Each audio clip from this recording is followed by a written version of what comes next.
4 आलसी बेटों की कहानी। एक समय की बात है, एक गांव में एक बूढ़ा किसान अपने 4 बेटों के साथ रहता था। किसान बहुत मेहनती था, लेकिन उसके चारों बेटे बेहद आलसी थे। वे दिन भर बस बैठे रहते, सोते रहते और कभी कोई काम नहीं करते थे। किसान बहुत चिंतित था कि अगर वह मर गया तो उसके बेटे किस तरह जीवन बिताएंगे।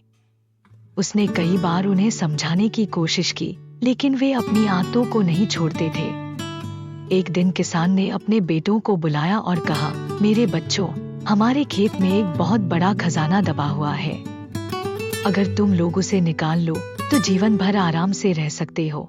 खजाने की बात सुनकर चारों बेटे बहुत उत्साहित हो गए। उन्होंने पिता से पूछा, पिताजी, खजाना कहाँ दबा हुआ है? किसान बोला, मुझे ठीक से याद नहीं, लेकिन पूरा खेत खोदना पड़ेगा। खजाने की लालच में चारों बेटों ने पूरा खेत खोद डाला, लेकिन उन्हें कोई खजाना नहीं मिला। वे निराश होकर अपने पिता के पास गए। किसान मुस्कुराया और बोला, बेटा, अब जब खेत खुद ही गया है तो इसमें बीज बो दो। कुछ समय बाद यही तुम्हारा असली खजाना बनेगा। बेटों ने अनमने मन से खेत में बीज बो दिए और कुछ समय बाद जब फसल लहलहाने लगी तो उन्हें समझ आया कि असली खजाना मेहनत में ही है। इसके बाद वे मेहनत करने लगे और अपने आलस्य को हमेशा के लिए छोड़ दिया। मेहनत ही असली खजाना है। बिना परिश्रम के सफलता नहीं मिलती।